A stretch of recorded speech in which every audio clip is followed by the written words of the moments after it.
they whispered as two flight attendants blocked a casually dressed woman from entering first class. Little did they know, she owned the entire airline. When Josephine Chandler finally revealed her identity, their smug smiles vanished instantly, and their careers hung in the balance.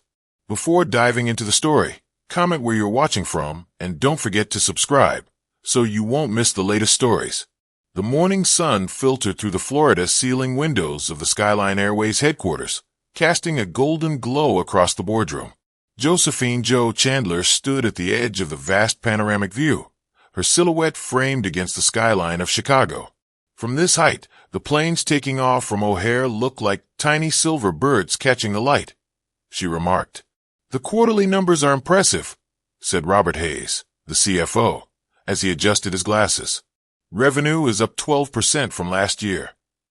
Jo nodded, her attention still fixed on a Skyline Airways plane taxiing on a distant runway. At 52, Josephine Chandler was not what most people expected when they thought of an airline CEO. She had worked her way up from flight attendant to operations, then management, and finally to the top position just 8 months ago when the previous CEO retired unexpectedly. While her business acumen was unquestionable, she hadn't sought the limelight that typically came with such a position. "That's good, Robert," she finally replied, turning to face the boardroom. "But I'm more concerned about the customer satisfaction reports." The energy in the room shifted. The executives exchanged glances. "We've had some challenges in that area," admitted Sarah Williams, the head of customer experience. "Complaints about staff interactions have increased by 7% this quarter." Jo's expression remained neutral, but her eyes sharpened. "Specifics, please." Sarah cleared her throat. "Most complaints center around first class and premium services. Passengers feel our staff has become elitist." Elitist. Jo repeated the word, tasting the bitterness. "On an airline I started working for as a flight attendant 30 years ago." The irony wasn't lost on anyone in the room. Jo had never forgotten her roots. Despite her remarkable rise, she still lived in the same neighborhood, drove a modest car, and often dressed casually when not in business meetings. Her humility was legendary within the company, at least among those who had been there long enough to know her story. "The problem," Sarah continued, "is that many of our newer employees don't know your history with the company. With your promotion being so recent and your preference for staying out of the media, they don't know who I am." Jo finished the thought, and maybe that's part of the problem. She walked to her seat at the head of the table and sat down, her mind already turning over possibilities. "We've rolled out additional customer service training," Sarah offered. "But honestly, I think we're dealing with the culture issue." Jo's assistant, Michael, slid a tablet in front of her. She glanced down at the customer feedback displayed on the screen. "Your first-class flight attendants treated me like I was beneath them. I felt judged by my appearance before I even boarded. The level of snobbery was astounding." Jo set the tablet down, her decision made. "I think it's time I see this for myself." "What are you suggesting?" asked Robert, leaning forward. "An undercover boss situation," Jo replied, a hint of determination in her voice. "I'll fly as a regular passenger. No special treatment, no advance notice to the staff." The executives exchanged concerned glances. "With all due respect," Robert said carefully, "you're the CEO. Someone might recognize you." Jo smiled slightly. "Robert, I've been with this company 3 decades, and I just walked past 3 new employees in the lobby who had no idea who I was. Besides," she added, gesturing to her tailored business suit, "they've never seen me like this in casual clothes. I'm just another middle-aged woman." "It's risky," Sarah warned. "If I witness poor service firsthand, then I'll know exactly what needs fixing," Jo finished firmly. "Schedule me on the Chicago to New York route tomorrow. First class. Book it under J. Chandler, my first initial only. I'll use my personal credit card." "And if there are issues?" Michael asked delicately. Jo's eyes held a steely resolve that her executive team recognized all too well. It was the same look she'd had when she proposed the fuel efficiency program that saved the airline millions, and when she championed the customer loyalty redesign that brought back thousands of lost clients. "Then we'll address them," she said simply. This airline was built on the principle that every passenger deserves respect, regardless of what they're wearing or how important they seem. If we've lost that, we need to find it again. As the meeting adjourned, Joe stayed behind, gazing once more at the planes taking off and landing in the distance. Little did she know that her impromptu investigation would become much more revealing than she had anticipated. The following morning, Joe stood in front of her bedroom mirror, studying her reflection with a critical eye. Gone was the polished CEO in designer suits and perfect hair. Instead, she wore a simple gray sweatshirt, comfortable jeans, and a navy blue baseball cap pulled low over her naturally wavy hair, which she normally kept tightly secured in a professional bun. "Perfect," she murmured, adjusting the cap. Without makeup and in casual clothes, she looked nothing like the corporate headshot that occasionally appeared in business publications or on the company website. Her phone buzzed with a text from Michael. "Ticket confirmed. Flight 372 departing 2:15 p.m. Are you sure about this?" Joe typed back, "Absolutely. No special treatment. I want the authentic experience." Another buzz. "Car service," she smiled to herself. "Number. Taking a ride share like a regular passenger." Joe finished packing a small overnight bag with just the essentials. This wasn't about comfort or convenience.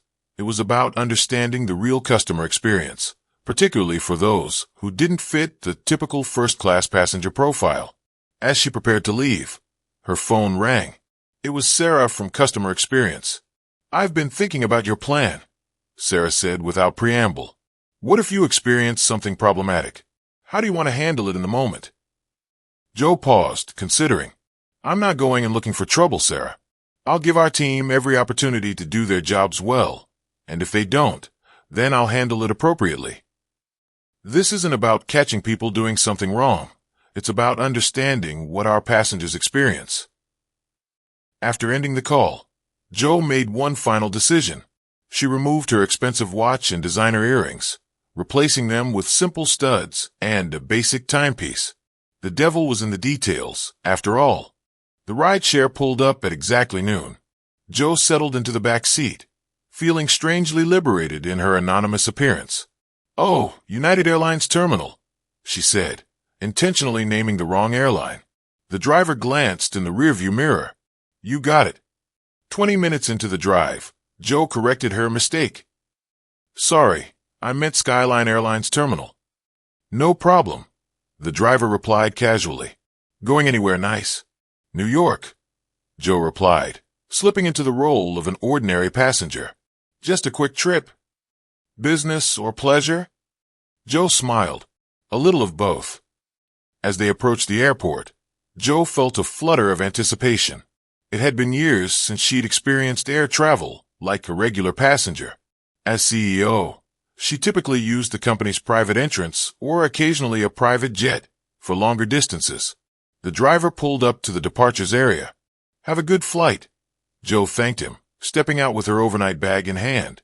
The hustle and bustle of O'Hare enveloped her immediately. The cacophony of announcements, the stressed travelers, the long check-in lines. She bypassed the Skyline Premium check-in area intentionally, joining the general line. Ahead of her, a harried mother struggled with a toddler while trying to manage her documents. Behind her, a businessman spoke loudly on his phone about merger negotiations. When her turn came, the check-in agent barely looked up. "Destination, New York JFK," Joe replied. The agent typed rapidly. "Boarding pass, J. Chandler." "That's right." The agent printed her boarding pass, still barely making eye contact. "Gate A17. Boarding begins at 1:45. "No smile, no enjoy your flight," Joe noted mentally as she made her way through security, again receiving no special treatment. Emerging into the main terminal, she walked toward her gate, taking in the Skyline Airlines signage, the employee interactions, and the overall passenger experience, all through fresh eyes. What she would discover in the coming hours would be both troubling and transformative, not just for her, but for the entire company she had dedicated her life to building. Joe arrived at Gate A17 just as boarding was announced for passengers needing special assistance. She watched carefully as the gate agents interacted with an elderly gentleman using a walker and a young mother with twins. The staff was efficient but not particularly warm, professional but perfunctory. "Now boarding our Skyline Elite members and first-class passengers," announced the gate agent. Joe joined the line, boarding pass and ID in hand.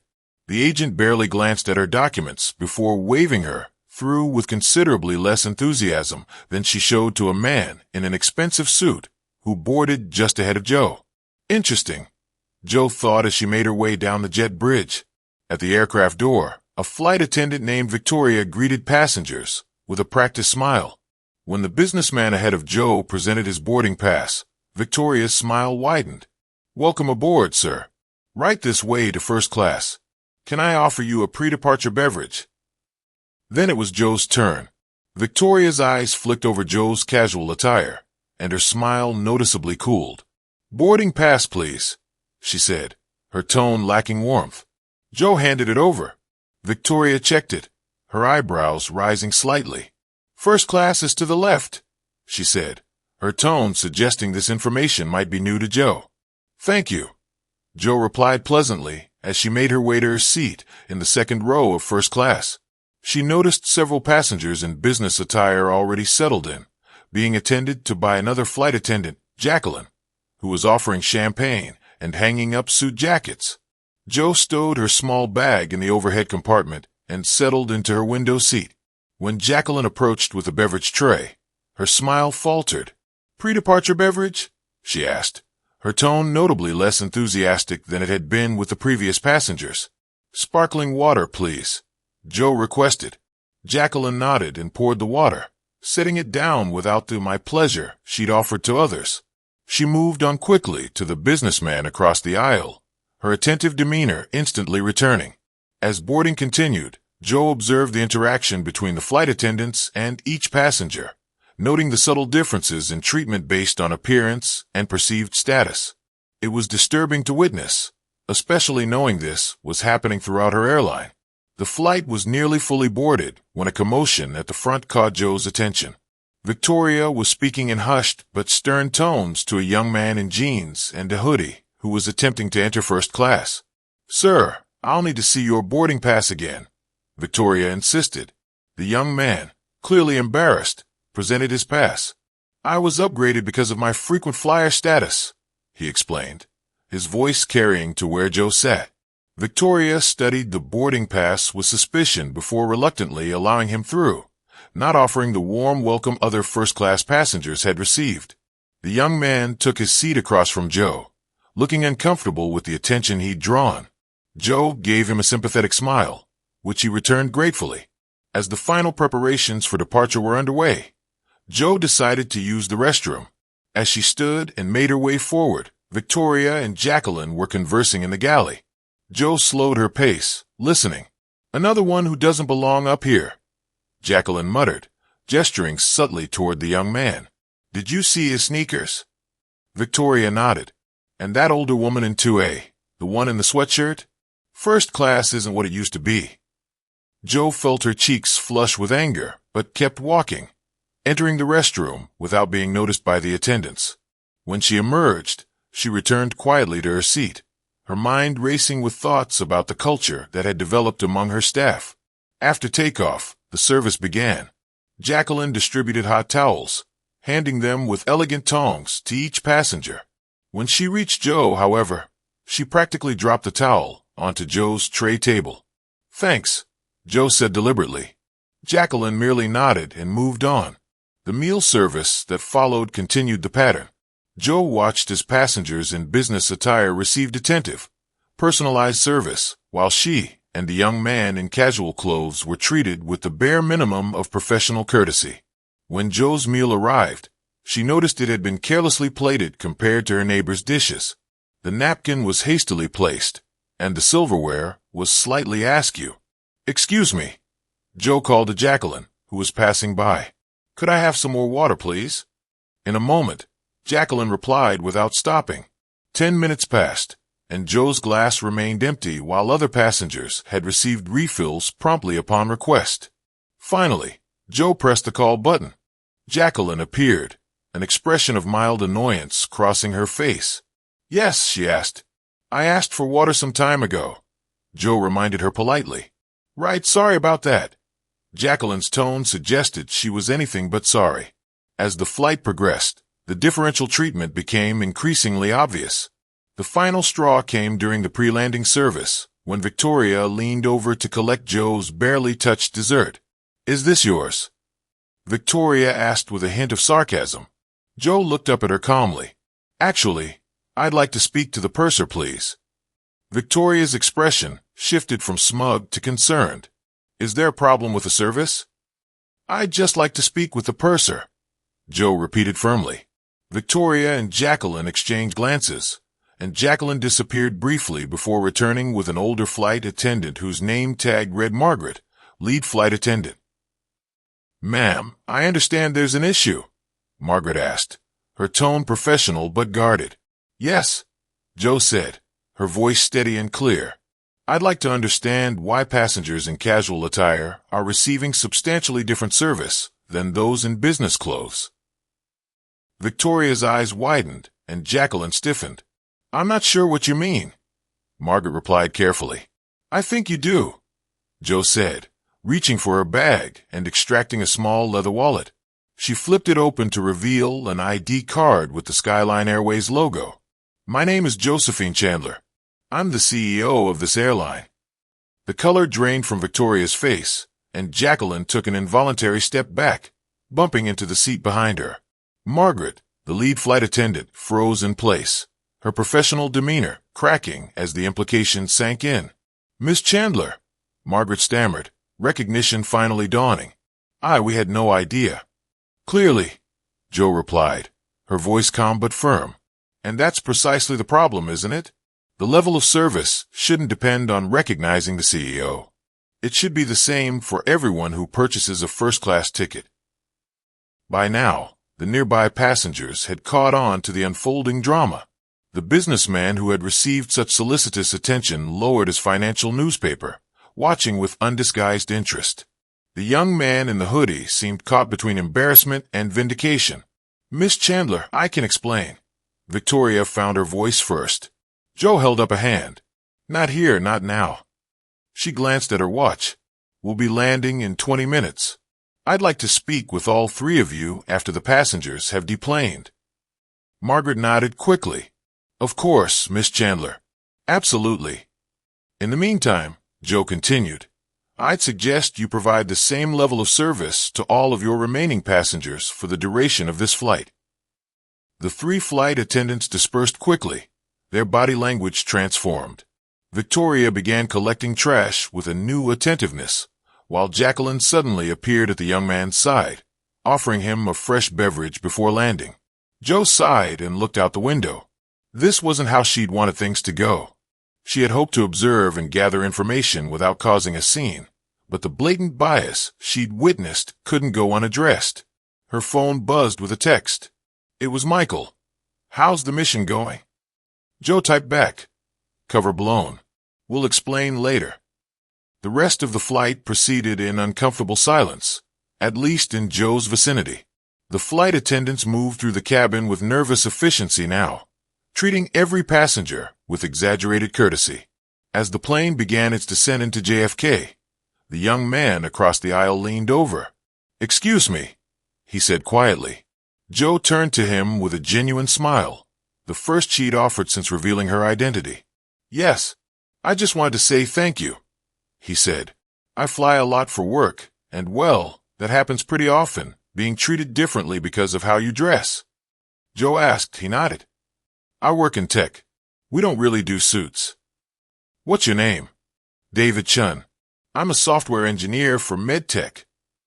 Joe extended her hand. "Nice to meet you, David, and I apologize for your experience today." David shook her hand. "No need to apologize. It was worth it just to see their faces when you pulled out that ID." Joe couldn't help but laugh, her first moment of levity since the confrontation began. After a smooth landing, the aircraft taxied to the gate. Margaret's voice came over the PA system. "Ladies and gentlemen, welcome to John F. Kennedy International Airport.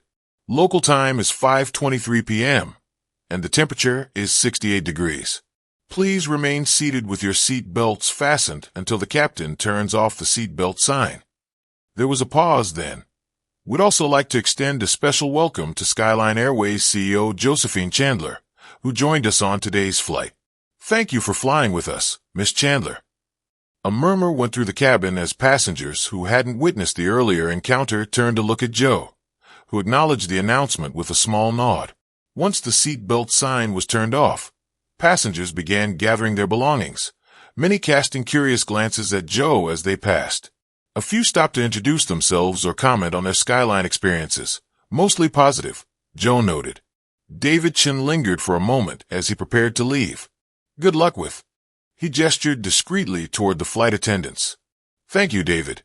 And please send me an email directly if you ever experience anything like this again on one of our flights."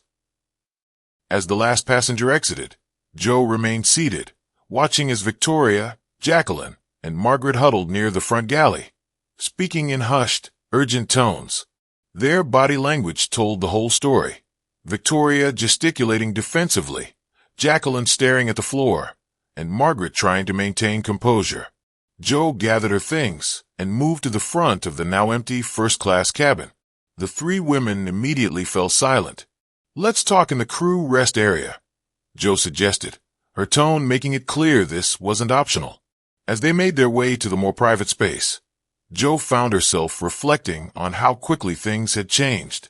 Just hours ago, she'd been invisible to these women, or worse, visible only as someone they deemed unworthy of proper service.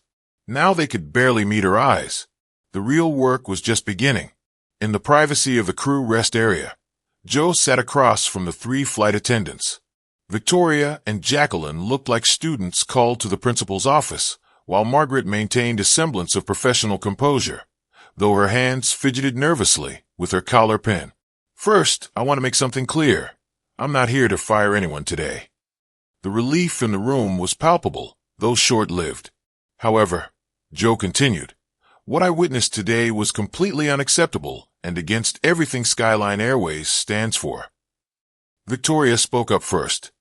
"Miss Chandler, I want to apologize. If we had known who you were—" "That's exactly my point," Joe interrupted, her voice firm but not unkind. "It shouldn't matter who I am or what I'm wearing. Every passenger deserves the same respectful service." The three women exchanged uncomfortable glances. "I started as a flight attendant with this airline 30 years ago," Joe said, letting the information sink in. "I've served drinks, handled difficult passengers, and cleaned up more messes than I care to remember. The job is demanding, often thankless, and requires endless patience.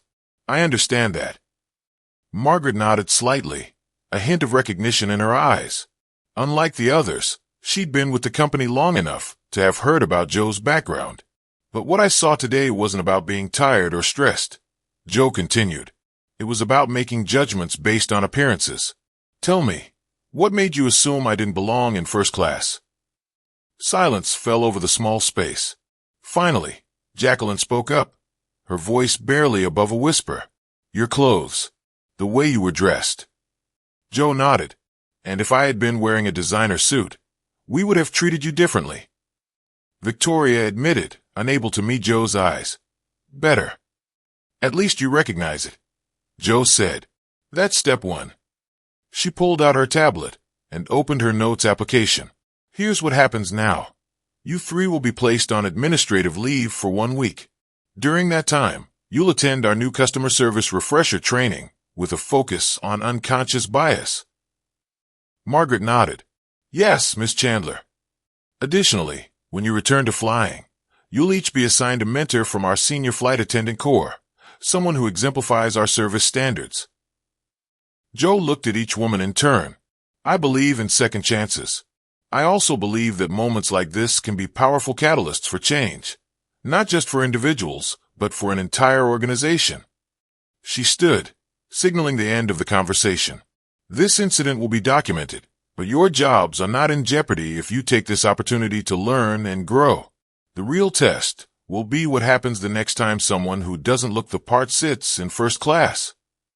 6 months later, Joe stood at the podium in the same boardroom where this journey had begun. Behind her, a presentation slide displayed the company's new initiative, Beyond First Impressions, the Skyline Service Promise. The data speaks for itself, Joe announced to her executive team. Customer satisfaction scores are up 23% across all cabins, with a 31% increase in first class specifically. Sarah Williams, the head of customer experience, couldn't hide her smile. The service standardization training has been implemented across all hubs, with over 5,000 staff members completing the program so far. Joe nodded appreciatively, and the feedback from our anonymous customer evaluation program is overwhelmingly positive. The discrepancy in service quality based on passenger appearance has decreased by 78% according to our metrics, Sarah confirmed. Robert Hayes, the CFO, leaned forward. I was skeptical about the investment in this initiative, Joe. I admit it, but the numbers don't lie. Customer loyalty has increased, and we're seeing more repeat business in premium cabins. Joe smiled, thinking back to that fateful flight. After her encounter with Victoria, Jacqueline, and Margaret, she had returned to Chicago with a clear vision for change. Rather than limiting her response to those three individuals, she had used the incident as a catalyst for company-wide transformation. The story of the CEO's undercover experience had spread throughout the company. Though Joe had been careful not to publicly shame the specific flight attendants involved, it had become a powerful teaching moment, making the abstract concept of unconscious bias concrete and relatable for staff at all levels. What about Victoria, Jacqueline, and Margaret? Asked Michael, voicing the question many were curious about. Joe replied, all three successfully completed their additional training. Victoria has become one of our most vocal advocates for the new service standards. Margaret has taken a position as a service trainer, sharing her experiences with new hires. And Jacqueline. Joe paused, remembering her most recent interaction with the young flight attendant who had once dismissed her so casually. Jacqueline personally thanked me last week. She said the experience changed how she sees every passenger who boards her flights. As the meeting concluded and the executives filed out, Joe remained at the window, watching a Skyline Airways plane take off against the setting sun. The incident that could have ended 3 careers had instead transformed an entire airline's culture. By choosing accountability over punishment and education over humiliation, Joe had steered her company towards something better, a place where every passenger truly mattered, regardless of appearance. As for Joe herself, she still flew commercial regularly, sometimes in casual clothes, sometimes in business attire. But one thing never changed. She always observed, always listened, and always remembered what it felt like to be judged by a sweatshirt and a baseball cap. If this story touched your heart, don't keep it to yourself. Hit the subscribe button to join our community of storytellers and truth seekers. We share powerful tales of dignity and respect every week that will remind you to look beyond appearances. Where are you watching from today? Let us know in the comments below. Remember, true character isn't about how we treat those we think are important. It's about how we treat everyone. Share this video with someone who needs this reminder. Until next time, treat others with kindness. You never know who might be sitting across from you.